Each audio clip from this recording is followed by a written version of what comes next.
Hey, this is Lisa Miranda at Coffee Chronicles, where we know and explore everything coffee.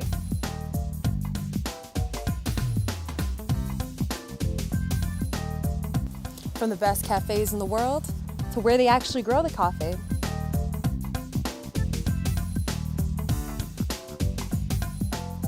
To amazing people.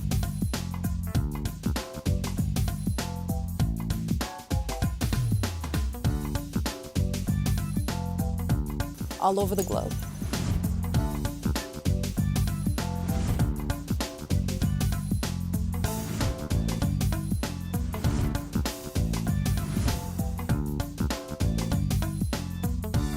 So stay tuned and enjoy the show.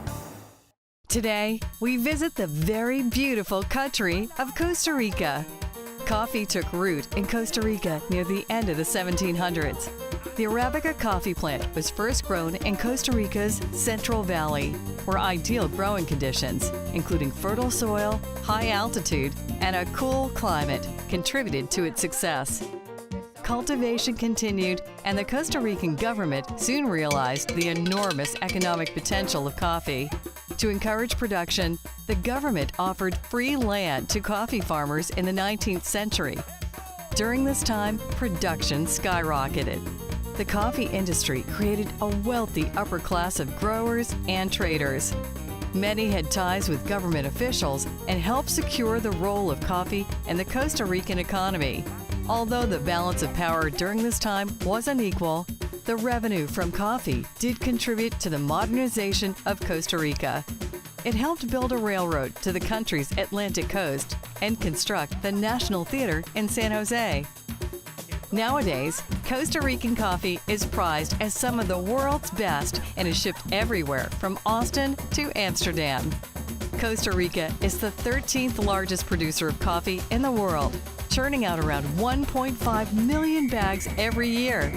90% of the coffee is exported, with the revenue accounting for around 11% of Costa Rica's export earnings.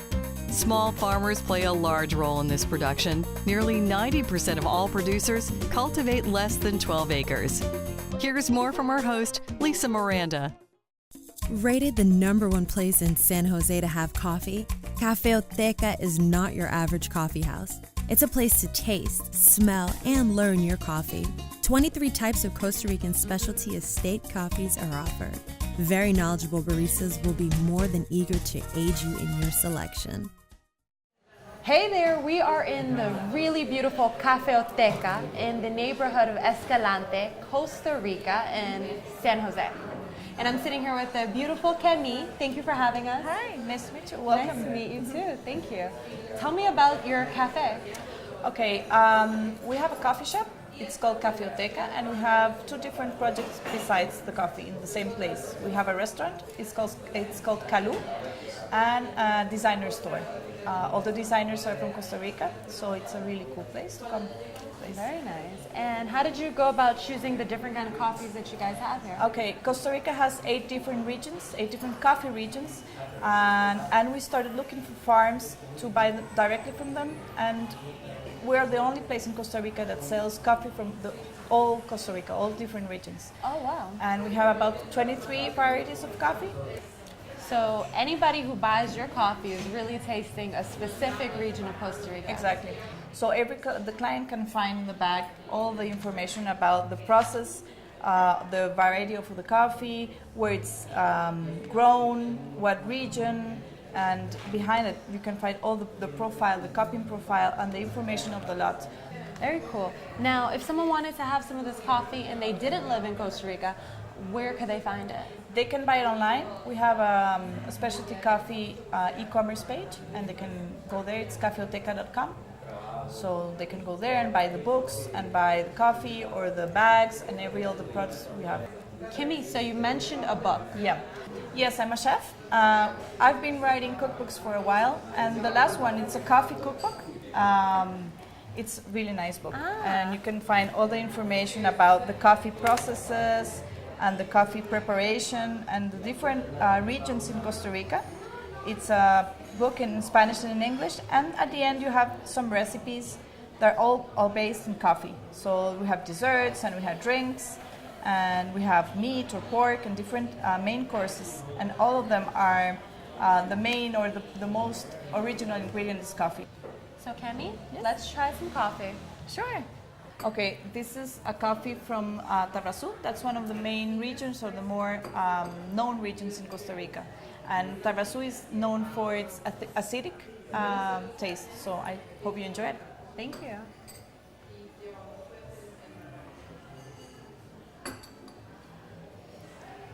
It's nice. It's nice? It's nice. I feel like I'm in Costa Rica now. Now, I want to hear about some of these dishes that you have at the restaurant. Sure. Okay, one of the dishes I really like is the one with the salmon we were talking about before. It's a curated salmon. We serve it with Spanish omelette. It's really, really nice. And with asparagus and salad. It's a really light and really tangy. What's a Spanish omelet? Spanish omelette is an omelette made with eggs and potatoes. Then you cook it, and it's like a smoked cake, for example. Wow. It's really nice. And this is at Sim, and you say that's marinated for like 3 days. huh? Exactly. Wow. We curate it with brown sugar and coffee and salt. So it gets dried, and then you wash everything out, and then you slice it. It's amazing. What else should we try here? Okay, we have a lot of desserts, and we have a passion fruit pie that people love. It's one of our most, or the best seller dessert. It's a passion fruit pie. Oh, It's really, passion really nice. fruit pie. I've never Yeah. had that. I have You've a never sweet had? tooth. Oh, Is this- okay. Is this French or Costa Rican or a combination of hybrid? The techniques are French because Okay. it's a tart, and the filling it's made with fresh fruit, with fresh passion fruit, and it's really creamy and acidic and really, really nice, and sweet. It's really nice. Okay, I want some of that. Perfect. We'll serve you. Thank you. You're welcome. Hey, so we are here at Kalu. This is the restaurant area of the really amazing cafe, Cafeoteca. Got it right? Right, you With got Juan, it right. one of the owners. Hi, and right now we're at the patio, which is a very traditional space in Costa Rican houses. It was very important, and this patio has this play space, so it makes it very friendly for kids. And this is like the family-friendly area that we have right now. So you can see it's full of people. Right now they're celebrating a baby shower, I think. Ah, okay. Well, everyone looks fabulous. Yeah, and we try to keep all the natural things very present, so it really looks like Costa Rica. And we procure that the green takes over the place. That's what we want to achieve in the end. So Juan, I know that besides the restaurant business, you have another passion. Can you talk a little bit about that? Well, art and creativity are my great passion, and with that goes discovery, which has a lot to do with the project.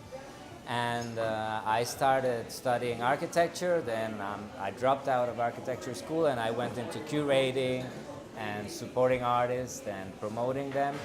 We have some strategic alliances with organizations that promote artists that allow us to have, for example, Mr. Héctor Burke, which is one of the most relevant artists from the 1950s, born in the 1950s. And he is one of the most important icons, or he's one of the most iconic artists here in Costa Rica in his generation. And we have the honor to have him here. Okay, the coffee that I make for you today is a geisha with honey process. Okay. Geisha is known as the champagne of coffee. It's known like one of the most exotic coffees in the world. Ooh, that's a great place to start, Marta. Yeah. The real name is Geisha. Geisha was the place in Ethiopia where come from. Came to Costa Rica in 1930 and later shipped to Panama in 1950. In Panama, produced the most famous geishas in the world, but came from Costa Rica first. We guess the Panama producer changed the name by geisha because the principal market is Asia. Right.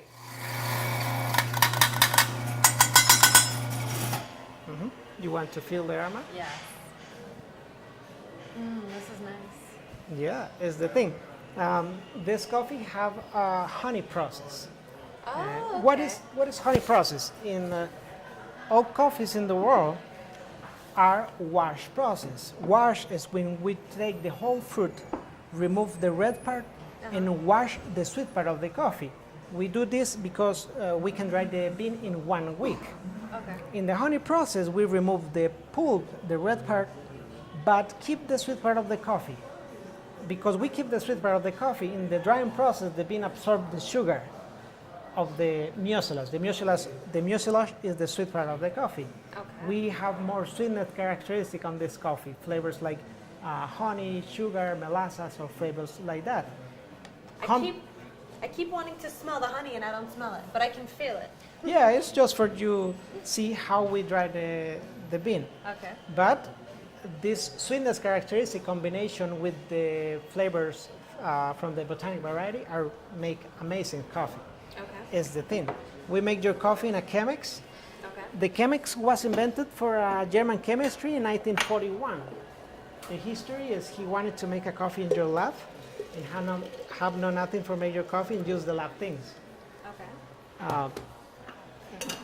The beaker and paper filter for chemistry. Okay. But the difference that he discovered is because the paper filter for chemistry is a little bit thick, keep more oils and the small particles that give the astringent flavors of the coffee. Because you remove the astringent flavors of the coffee, you can feel better the flavors in the coffee. Have a little bit less biased, but you can feel better the flavors is the thing. Okay. Now, you mentioned that you were from a coffee background. How Yeah. much of this did you have to learn, and how much of this was just about growing up in a coffee town? Well, I ground picked coffee, yeah, when I was young.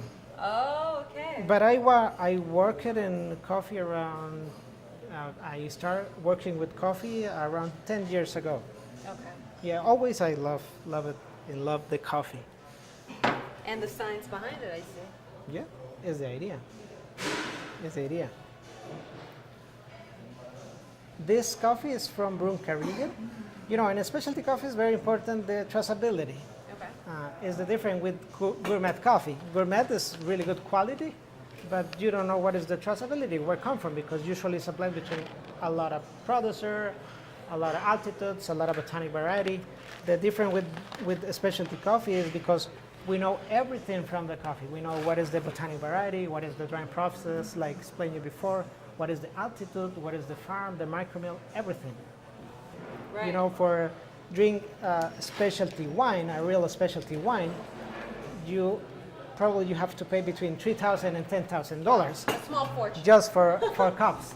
Here you pay between $14 and $24 for 32 cups of one of the most specialty coffee in the world. You have not to be rich for drinking specialty coffee. This is the beautiful thing. Everybody can drink a specialty coffee. For drinking specialty coffee, you don't need a lot of money. You need culture. Right. Is the right. thing. Is the thing. Right. You need to stop by a place like this. Exactly. And like told you before, here we have around 23 coffees from the 8 coffee regions. Why we have 23 coffees? Because the specialty coffee is like craft beer. We have a lot of different kind of characteristics.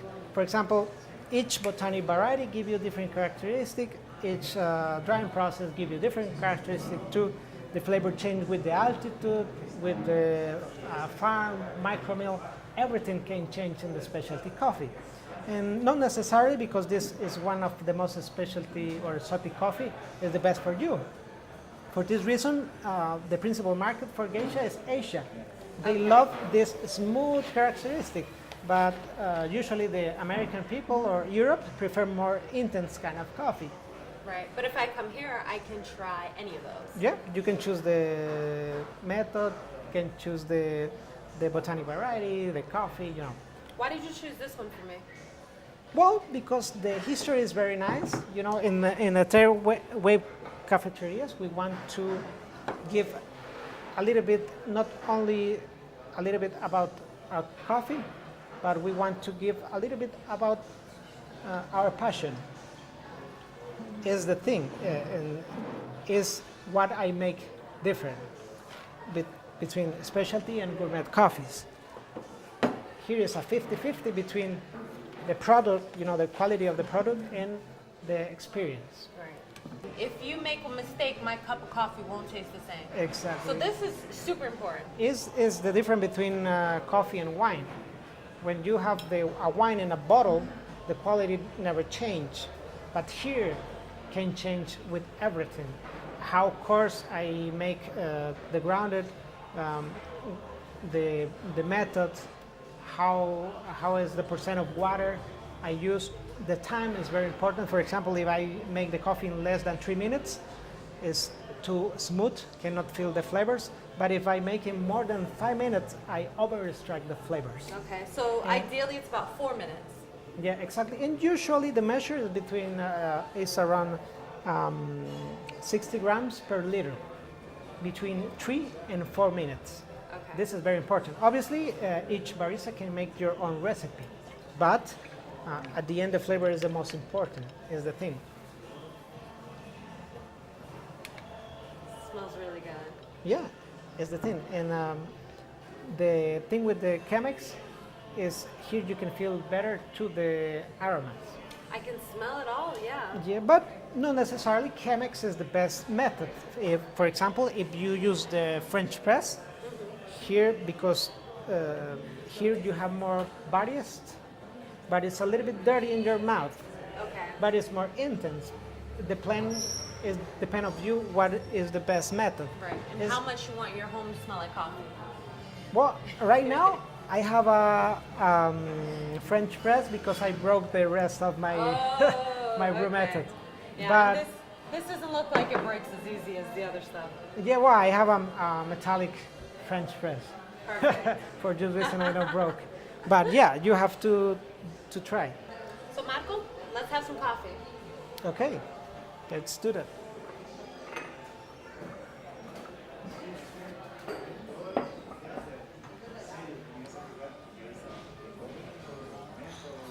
And this is the geisha coffee.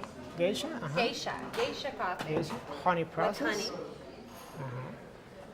Smile first, and later feel the whole experience. Wow, it's tickling my taste buds. Yeah, that's the thing. It's very good. Thank you, Marco. This was lovely. Yeah, it's the idea. It's the idea. It's one of the best coffees in the world and one of the best places. Yeah. And I've never had anything quite like this in the United States. I'll have to come back for more or take some of this to go. Excellent. Café del Barista is one of Costa Rica's most popular independent cafes. Their baristas compete in the World Barista Championships, and they consistently bring home the trophy. They roast their own beans here, dedicating themselves to highlighting the unique taste of each cup. Hey, so I'm here with Mario, the manager of the barista.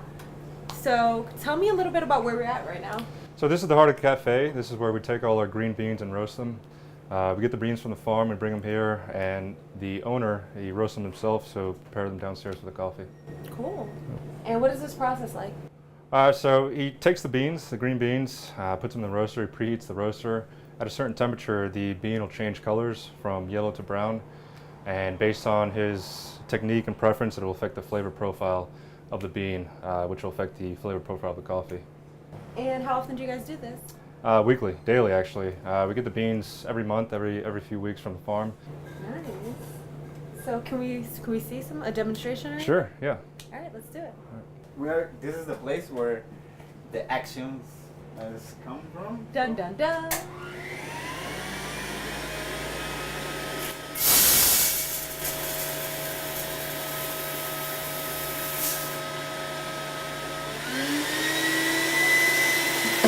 So this whole process takes about 10 minutes. Meanwhile, why don't we take a look at our bakery? Hey, welcome to our bakery. Here I have with us Costa Rican's best baker, Cindy. Hola. Every week she makes over 500 baked goods, pastries, breads, you name it, and we ship it to our 3 cafes here, and then one in Heredia and one in Zapote. Oh wow, so everything's handmade. Everything's handmade. Wow. So the shipping process, is it like the same day? How Exactly. So they'll give us an order. They'll message us, hey, we need this, this, this, and she prepares it the Friday before, and then Monday we send it for that following week. Very cool. And it's just her? Just her. Wow. A lot of work, yeah. She's the real MVP around here. She is the real MVP. All right, well, I think the roasting is done if you want to take a look. Let's do it. All right. Adios. All right, so now the roast is done. So what it's going to do is going to take it out of the heat and put it in the cooling tray, which will cool the coffee beans to a desired range.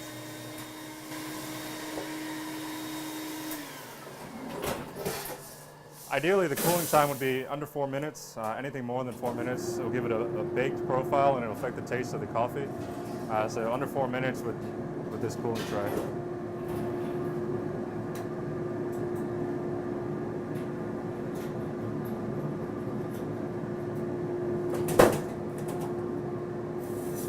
So under 4 minutes, and then once that's done, it's ready to be served. Okay, great. So let's grab some coffee cups. All right.